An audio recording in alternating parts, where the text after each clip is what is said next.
just kidding. You All already right. set that up. Good, I know. Good morning. This is our third grade team. We collaborate very well together. So what I'm going to have you to do is to please sign in really quickly. You can just do script and then cursive. Your signature, just so I have both, just in case. So we're going to go ahead and sign in. I'm going to go ahead and kind of go over what our agenda is for today. So we recently did an assessment on our students through the STAR reading, and then we also assessed them through a oral fluency passage. So we're going to be discussing the data between that.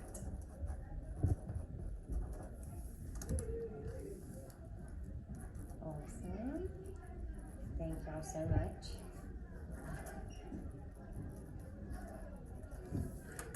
Thank you. I'm going to sign my name as well in just a minute.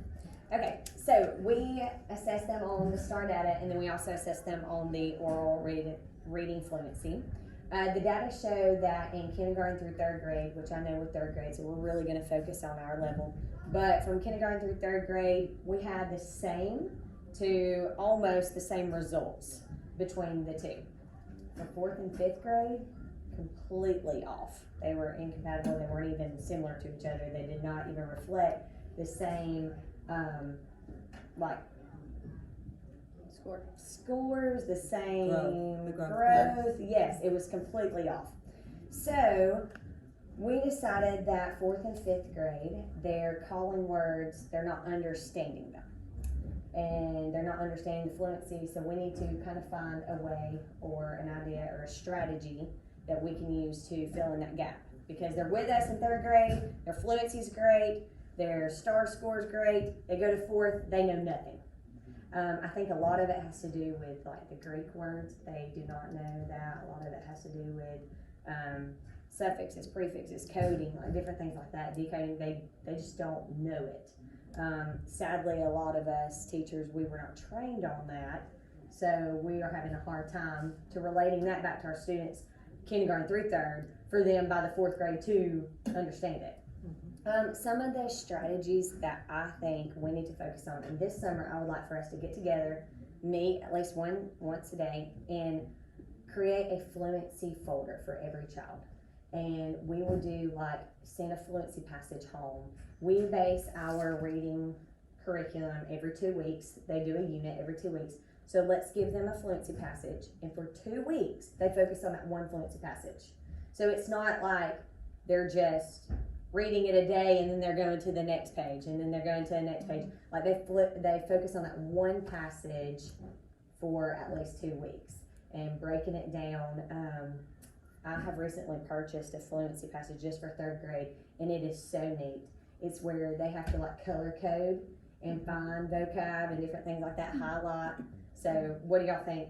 So it has the comprehension It has the component comprehension. along with the fluency, which is what we need. Yes, Yes. that's perfect. Yes. What if we have a high child that can just fly through it and can get the comprehension? Well, I love that you mentioned that because there are 2 levels. Okay. Yes, there is like a third grade level, and then there is an advanced level. Okay. So you can do, and I actually showed this to Miss Ball recently.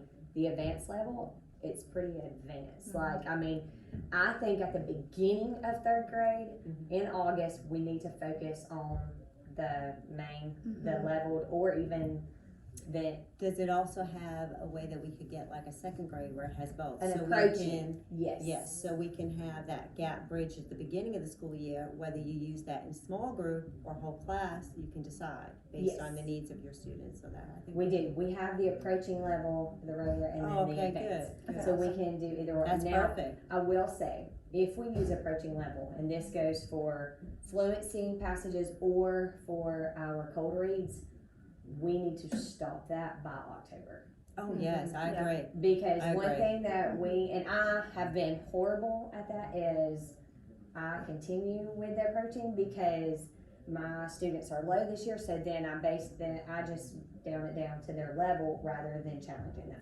But you could apply both, which is what I did this year with We the could. Budges program, because the book that's in the anthology versus the text that's in the smaller reader, which is the guided text that we should be teaching into, that larger text is actually always on the grade level, the month that you're teaching, on the unit you're teaching.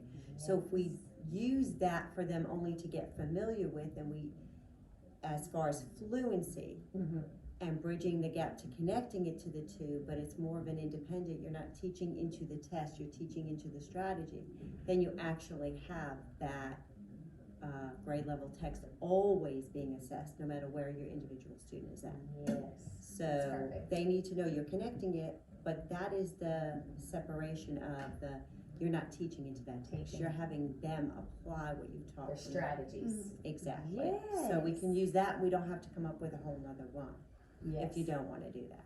I think that is And then we can use the advanced to assess those kids you were just talking about, Right. because that might be a little easy. Mhm. Because they're like, wait, this is just like this, I know how to do, so then if you wanna test them, then you have that other option as So I could well. have one this year that would be done And Yeah, second. and that's gonna Yes. happen in, too, yeah. Another one is sentence dictation. And then decodable text in lower grades, so we've discussed that for sure. The DOK 1, 2, 3, and 4, and I have been so guilty of this. Our curriculum, the reading comprehension test is DOK 3, DOK 4. Teaching it, I teach at a DOK 1. So my students are not benefiting, they are not receiving what they need in order to assess them. And that is one thing that we struggle with. And I believe we need to sit as a group, like, okay. Well, we started the year implementing that in the questions that I shared with you. So at the beginning of the year, I was implementing DOK 1, 2, and 3 in those lesson plans. So when we sit down to discuss that, we can just pull those types of questions out. What helped me to do that was when Kathy Allen gave me those cards. That are up there. Yeah. No, those were for my students, but she gave us the color cards to keep with us. One was green, one was, Yes. those are in my lesson plan book. Whenever I plan, You I look and see say, that. does this text go with this? Does this question match this Yes. text? Because I like how So- your plans are, excuse me, verbatim, so that if a sub comes in, they pick up and still word for word. word for Yes. word I'll be DOK honest, questions they know. As we got closer to all this other stuff we were doing, I was not sharing that with y'all as much, because it just became too busy. But if we sit down and we do that, I think if we have that, like you're saying, you could just leave it out, no matter who comes in, you could say, just follow my lesson plan. That's perfect. And she's right, I agree, And the students are also going to know it from day one. Yeah, And so if a subject does come in, Yes. then they're not blindsided, like, what is she talking about? They're gonna understand the word evidence, they're gonna understand Right. Yes. Could Yes. we possibly Analyze. Or, meet evaluate. and like That's gonna be on the. discuss? that's exactly what we're gonna do, Is meet and discuss, hey, on this unit 1, week 1, Mm-hmm. can we like, hey, these are the types of questions that we need to discuss? And then Yes, as we we, can as even we print Well, out. further, that's what this folder is gonna be for, that I'm Okay. gonna give out, that, we've kind of collaborated on through the letters program. We're using that to give all of you some of the language that we've just recently gained, that we're constantly going back to use. okay, And so what we did was, inside this folder that I'm gonna show you in a minute, I'll just pass everybody's out. Okay, so thank we have you. 2 sides to the folder. One side is, this is supplemental stuff that Debbie printed for us, that we have been trying to find, that makes our jobs and connects it to the student in their language a little better. Yes. I love this. I keep this. So I in do other too. words, if I you're really using enjoy the it. word, like even saying, I'm gonna decode a word, the kid knows that decode means to break it apart. They'll know what a syllable is, so when we say, let's tap out the syllables today, let's tap out the sounds, let's tap out the phonemes. You're gonna interchange the language, but it's still kid-friendly. And they're gonna, so she found some really awesome And I stuff put mine in there. a sleeve just to keep in their binder so the parents can keep up with what they've accomplished. And what I'm having them do is, as they come back to me, when we do a little quick reference to see if they've mastered that, they color in that one. Okay. And then that way they can look and say, oh, I've mastered that skill, or oh, I need to work on this. I love this. And that's also an assessment With for math. them, cause you're I gonna love take that this later at the strategy. end of the year, or if somebody comes in to ask and says, how's that student doing? That's an easy, quick thing because you've collaborated with the student. No, well, they've mastered these skills, so they're ready. Yes. Or maybe, you know what, this is what I need to do with them in small group. And again, just to take a point of that, Lexia helps us with a lot of things like that too. It really does connect. What I noticed was that Voyager Sopris is a company that the letter, strategy, philosophy of learning is connected with. Lexia is part of that company as well. That's So good. it's something else we can implement in our classroom and not feel like, are we doing the right thing? We can refer to it when you see a lot of what we're gonna show you. So what I thought about the folders when we were talking about it was that first, kind of getting you guys interested in knowing like some of the screenings we did. So this says instructions for administering the phonological awareness screening test. It's called the PASS. It sounds like a lot of big words. Basically what this is seeing if your children, like you were talking about, fluency. Fluency is the ability to recognize and read with automatic. Like you turn your car on, it's an automatic car.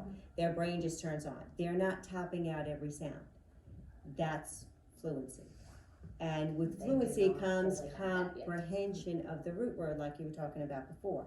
So if we give this, we spent August really assessing our kids and knowing how to break them apart and work with them, what you were suggesting in our lesson plans is only gonna enhance.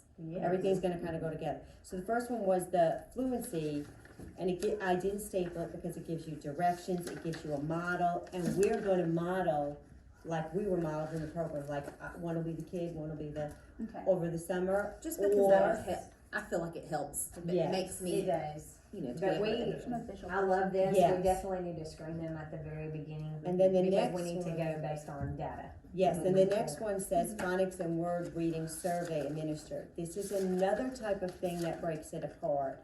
That's another assessment that you do that talked about what in our meeting, those opened and closed vowels and Yes. syllables. Because if they can understand the rules, they can attack any word. Okay, and we're teaching them again strategies that will work anywhere, and that's the goal, is that too. So we'll go over all this. I just wanted you to see what was in here that we thought was important. Yes, I love this. But you could just thumb through it for Vowels. yourself. Now this is called the simple view of reading. So when we talk fluency, we talk about decoding words and connecting them to your language. That's why you can comprehend them. That is Well, what we're we are missing, and that is why we have a gap between third and fourth grade. Oral language skills. Well, the gap between third and fourth grade is a lot to do with the fact that we're talking about something called morphemes. So morphemes are the root base words, those prefixes, those suffixes. They actually have meaning, and explicitly teaching when you put it to a word connects the child back again to their oral spoken language. Now, if the children don't have an good oral spoken language, there's nothing to connect in the brain. They never store it to permanent memory. So we need to teach orally first and get that down. So that's that K to 2. Yes. and I That's like on that the K to back 2. of that sheet, Mhm. it has the chart that tells the age levels. That's what I was gonna, I love that. This will That's help us when we're learning it.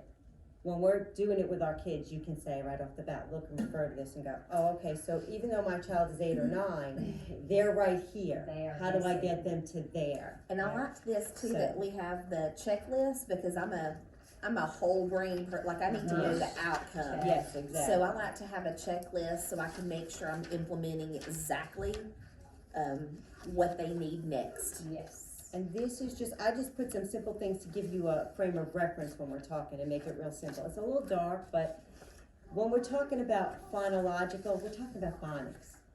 Decoding, simple stuff. They're just using the basic words for it. So the simple to the complex builds fluency. So if the child can speak the word, then they're going to basically be able to break apart the word, make a connection. That's where the rhyming, the syllables, all this stuff comes in, putting words back together, breaking them apart. This is all the stuff we're hoping they come to us. If they haven't mastered it, this is the stuff we need to do in small groups for those kids who don't have it. Because no matter what we're teaching in whole group, this has to happen before the next thing that happens. So it's just like when, So you know. I know we're already doing Spire in our small group.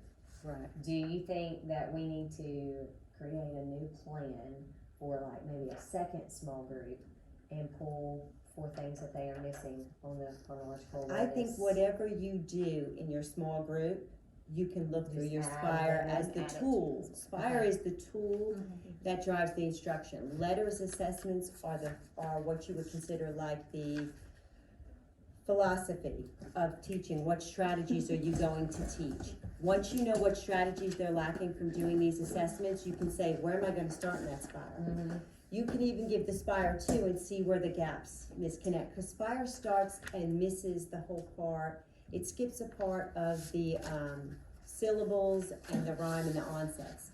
I Yes. don't think it assesses that. If a child cannot do a rhyme or an onset, so in other words, the beginning of the word is the onset, the rhyme is the ending. So if they don't know how to break a word apart based on that, there's no way they can rhyme a word. Mhm. So it's very simple like that. Like if I say sing and I'm chasing this to a that word is ring. If that's not automatic, they definitely can't rhyme the words. And that helped me with 3 of my students this year, because that was the big separation that they were missing, believe it or not. Yes. So children learn better on paper than on the computer. But I do agree. say that Lexia, when you give that assessment, if we do all this first and then you give the Lexia assessment while you're teaching, that connection can be taught, because something you might miss too Yes. might pull up there. If they can't do it on the computer, then they haven't mastered it either. So you gotta keep reteaching. It's Have kind of any like of you been cyclical. pulling any of the instructional practices for the students off of Lexia? Lesson plans It too, is comes so right. nice. And it's all with this too, like a lot, Yes. I could find these skills, pull it, it's got printable things with cards and Mhm. activities, so you could have a It kid would that's even be reading. great for small groups, like to put as a rotation. I had a child that was reading on grade level. Come to find out why she couldn't progress on 3rd grade was because she didn't have soft C and hard, soft and hard C and G sounds, and she also was missing the rule and understanding the vowel consonant E rule. Mm-hmm. Once I taught it, she now went from the blue kind of green jumping back and forth. She's on high grade. That's amazing. And it was just something as simple as that, and I didn't know. And I'm like, what am I missing with this child? Yes. She wasn't on my radar. I just knew Mm-mm. something was up. Well, she was on Lexia, and I was walking around and checking it. And I'm like, it keeps saying she's not mastering that. Mm-hmm. And then she kind of understood it, but didn't have it mastered. Once we got it done, now I was just looking back at it, and she's reading on green. Mm-hmm. Amazing. It's just we unbelievable. definitely need to utilize the tools that it provides us on Lexia. And then these are just some examples of different types of a phonics lesson plan, like a template that we might look at to use when we're planning. Yes. And then there's a I love scope and templates. sequence of what they should know in what order. This means this starts from kindergarten through the beginning of 3rd grade. They should have learned this. Yes. So Which, like if you're you saying look by on there, it's October, exactly like we should have, taught when we taught the kindergarten. phonics part should be done, and we Yeah. should be moving on in November to Yeah. the And next how we one. taught the If letters. it's not, Then you're behind. so we're gonna use this to help us plan our instruction from the beginning of the school I love year, that. after we assess. I Does love that that. make sense? And then this is just, I thought was just an easy thing for, like, phonological awareness, early phonics, basic phonics, advanced phonics. When they come to us by November, we should be teaching advanced phonics by Mhm. November, in 3rd grade, December at the latest.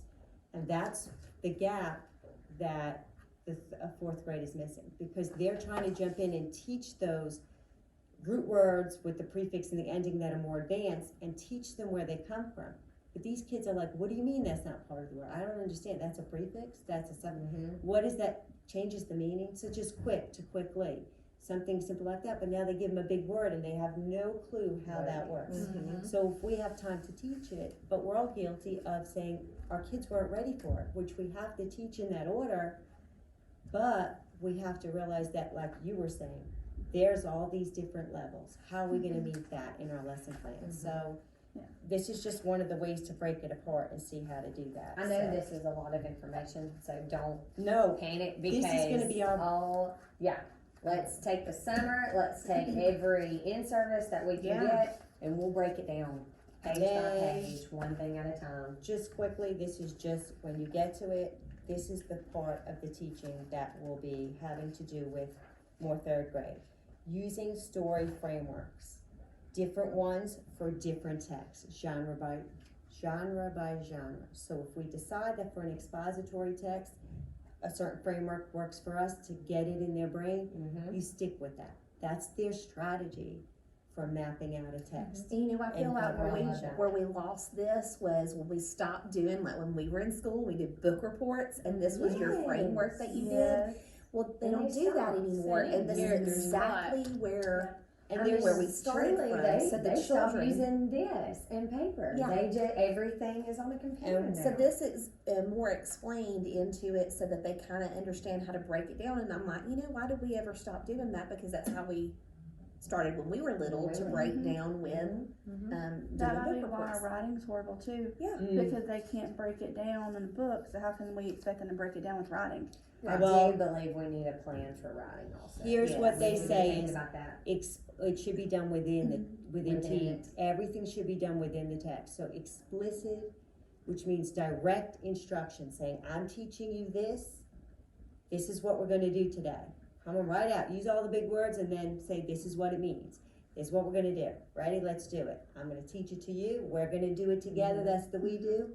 Okay, that day they might not be ready for the independent, but then you're gonna scaffold them on the independent and scaffold them. And every day it starts with a, I do it, this is what we're doing, no matter what it is. So this is just one example of how you would use a framework for a text. So if we're studying expository text for the first time, it's gonna look a little different. You're gonna do a lot more I do, we do, scaffolding for those weeks. But the fact that we've stretched everything out for 2 weeks already, you're teaching has that already writing. helped tremendously. When you're teaching language, you're not saying, you might say, yeah, well, now we're gonna do some language skills, but then when you get to the actual text and you're reading a paragraph, you say, oh, let's stop. What did we notice there? Oh, there's that verb, that do word again. There we go. That's what they're talking about. They want us to know. Here's that prefix in that word. And you're gonna have activities like that within the text when you're reading whole class. And then in small group, it may be a little bit more direct, like you're saying, and you may have them dictate verbs. You may have them, you know, so they're getting all those skills. Somehow we need to kind of put it all together and All not together. segment it. It's kind of like taking the steps, and then when you get to the top plateau, you got it all put together. I don't know if that makes, that's the way I look at it in my Yes. brain. I don't know if they say it like that, but that's what these all were, just suggestions of things to help us plan, and that we can pick whatever we'd like to do for each separate skill that we're teaching. That's These perfect. are just, The checklist. yeah, I that love she was saying, that, so there's Thank gonna be, you so much for sharing this with us. I Yes, think this is a wonderful plan that we could start with. We will meet together again. We probably need, I would love for us to start meeting once a week. And I know it's chaotic, and I know right now we're about to be moving into a new building. But I would like for us to meet once a week, have a goal set in mind, have a mission, have a plan for our students. This is a lot, let's break it down. that's what we're Let's gonna break do. it down. A little, piece by piece, little by little, and, if there are Pretty much any, anything from on the left side is just examples to help us with what we have on the right. So Yeah, exactly. it looks like a lot, but it's not. it's not, yes. I And know it's some of fun you too. are in different PDs, letters, training. I know the OG, that's big right now. If there are any PDs that you are involved in or coming up, please share it with everyone. I would love to all get involved together. I know summer is approaching and it's gonna be hard for us to, you know, put our time into that, but it would be something great for this coming up August because the Literacy Act is in play and these babies need us. I think that's great. We can even decide before we leave school. I know we're moving, and that's gonna be a big thing, and we've got our girls, graduating that last week, so that's gonna be very emotional I for will us, say but. with you mentioning us moving, we will be in separate trailers. Yeah. Therefore, we can't just collaborate and haul, so we need to come up with a game plan. Well, if we do it over the summer and we start, then we do that once a week, we can come back not Once a just with week in literacy, someone's but trailer. with the math. Yes. And we could say, what if you wanna do Tuesdays, every Tuesday, but every other Tuesday, one will be reading, like you said, set a goal. Tuesday, we'll talk about the next plans for reading for the next 2 weeks, and then the next one will be math for the next 2 weeks. If we did it in both, I think we'll just. Let's say we Okay. say Tuesday. let that be the day where your parents know that is our grade level meeting every Tuesday. We will not have any conferences then and meetings scheduled Monday, Wednesday, Thursday, Friday. But on Tuesdays, that is our day. Sit and plan. And we can Sounds even tell perfect. administration too, right? Let them know that, Let hey, them this is know. this This is is our gonna be our. uninterrupted time. This Yeah. is uninterrupted. Please do not, bother us during this time. If they do happen to do RTI or something on that day, then we'll just move it to a different day that week.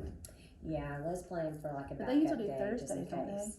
They do. Yeah, They which is, usually do. And when we've done Thursdays, this Fridays. before, they worked around our schedule. Okay. yeah, I think we So let if them we know go ahead ahead of and time. let administration know. Yeah, I think they would be happy that we're doing it, so they'd be like, okay, we just won't do third grade, we'll pick any other day but that day for third grade. Yes, but I think this is a great game plan. I do know that our goal is to enhance reading in the whole school of Hokes Bluff Elementary, because that is something that we are lacking in, and so we need to come up with a game plan, and this is great that we can go by this. Alright, this is awesome. Anything else y'all need to say? Well, we will try to, also use the science and math Integrate. to integrate Yeah. with those, so it's across. Across the curriculum, I love that. Because letter says that if you're assessing the children in the content area and you give them a content now that is not connected, it doesn't confirm it, so we have watched them in some videos say that, okay, so if your reading is doing this and it's science related, then for those 2 weeks, you might wanna focus on that in your science, same thing with Like social the studies. planets. Yes, that's what Yes. I did, yeah. Like So, recently. Because then it confirms it and puts it in their permanent text, so now when they come to a new text that has those words in it on the same topic, Yes. it molds it and solidifies it for them, and even your lowest reader is gonna feel connected to that text and feel successful in some way. So Ooh, that's what we that's were awesome. talking about. Will I we love still that. have our science and social studies times? I think what we would do is, we would basically, during reading, whatever you're gonna do during science that day, if it was gonna be to read a text, you are gonna connect whatever text you choose to that text, To so the read. vocabulary Mm-hmm. is confident for them. So when you're assessing them in science, you're not assessing them in new words and new stuff. Do you know what I'm saying? Yeah. It's gonna be more connected. So even if we have the science, you'll have more time to do more hands-on in science and applying what they've Yes. learned. More Instead time of to do feeling projects. pressure. Yeah. Yeah, I Instead feel of like it's, reading the whole time in science, Exactly. We never already got to the connected that project. text. yes, When I I feel get to the like, fun stuff, so then yeah, the fun stuff will be during science time. that's what I feel like in Okay, social I just wanted to studies. make sure, cause I'm a very hands-on. That's what I'm saying, I feel like I Yes. don't Science, have social enough studies. hands-on because the kids were lacking the vocabulary The they vocab. needed Mhm. to do that. So the same thing, like if we're starting August assessing all the children, then we need to think about what standards and skills and strategies they need in science and social studies and start teaching into that in August. So like if August is that month, then August I'm gonna teach what is a scientist? What is social studies in third grade for us gonna be while we're assessing them in reading and math? So that's all done, they're ready, they've solidified those terms, moving them into, if that makes any sense. And then when you're teaching this, the 2-week science could be about this, if it's in our standards, or something that's connected to this in our standards, so we're not reteaching 10 new vocabulary words and they're going, yeah, that's what they suggest. We're just gonna make every effort to do it, I think.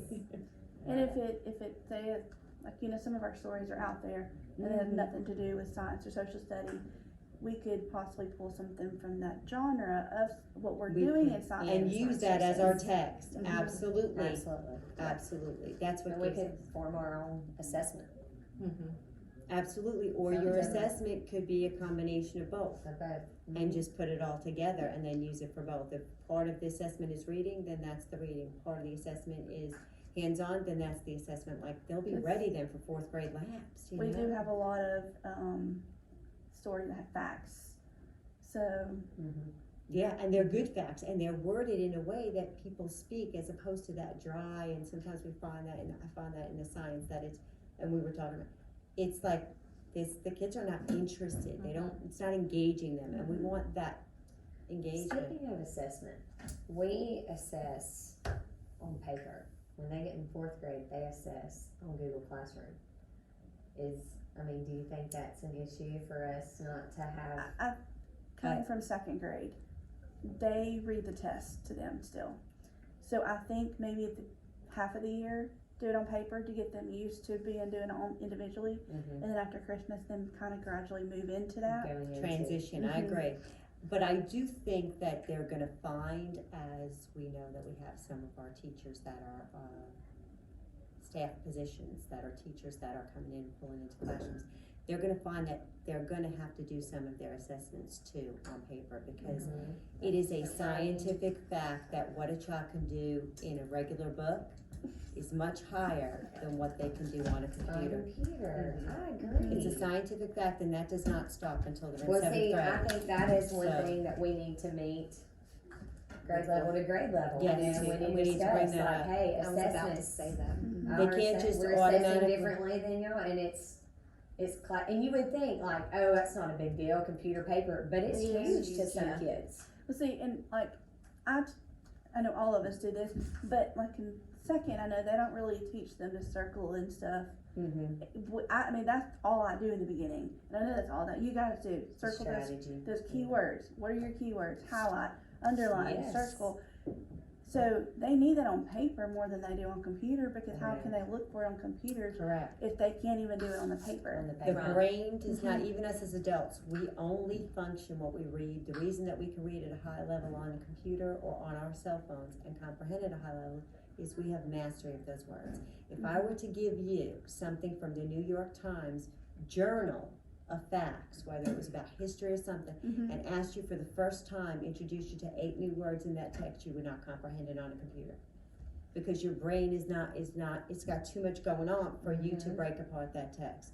So we tend to forget that, and that's something that I'm hoping we can share with fourth grade, so that they can do both assessments, and if we even transition to on computer, we can do both. Standardized testing, like the ACAP on, Yeah, on the I computers, agree. I'm just not a fan of it. Mm-mm. It's not gonna I mean, improve is there them. anyone in fourth grade that's doing the letters program that's in? Because Miss that was the first Nicholson, and I thing think that they she taught us was started- that when you, the way your eyes track on paper as opposed to the way it tracks on the screen, and how it's a disadvantage for them.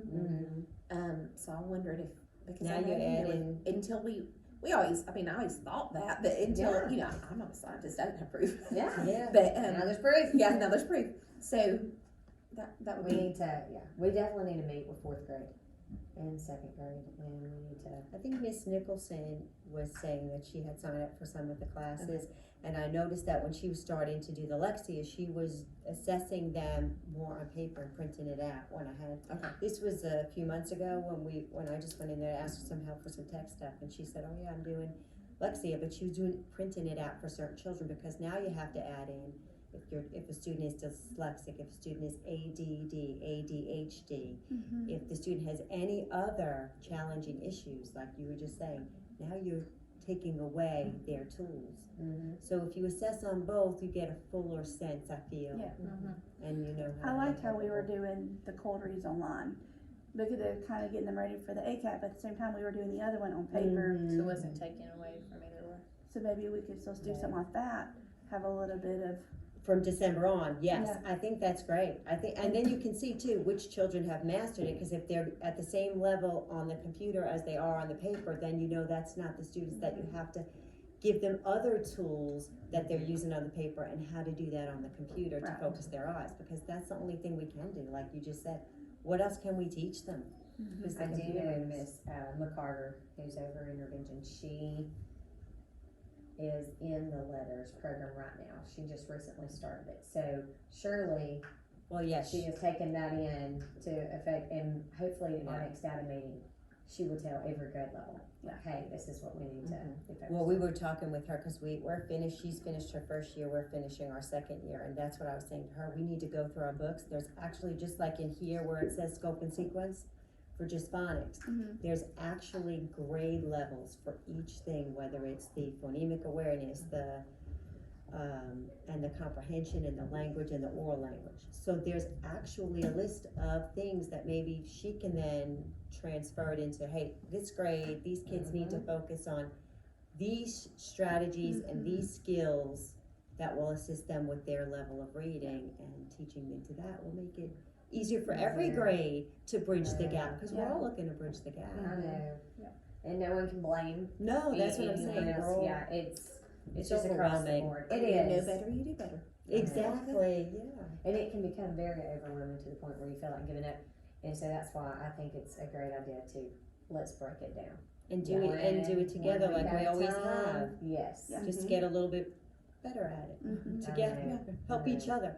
There's all things we're all And differently. understand Yeah. some of this. We're all Are you good at doing something, tutoring right? during the summer Mhm. still? This would be something to practice with them as we talk about it during the summer. Yeah. That would give you Kind of practice. Yeah. Yeah. Right, it practice would. doing. That's what we were doing last year, was Yeah. just pulling We were kids pulling- and we So were that was having part to of our practice curriculum, it. is we had to And, do a portfolio. and it was just kind of like, okay, how'd you do? How'd you do? Yeah. Okay, well, Yeah. I did better with so-and-so than I did with so-and-so, because Yeah. you got better at it, you Mhm. know? That's why I asked you This if it kid was all the fair. learning curve. Yeah. Well, all right. Thank you, ladies, so much for this. This was a wonderful grade level meeting. Thank you. Yes. We will meet back again next week. Sounds good. All right. Thank you.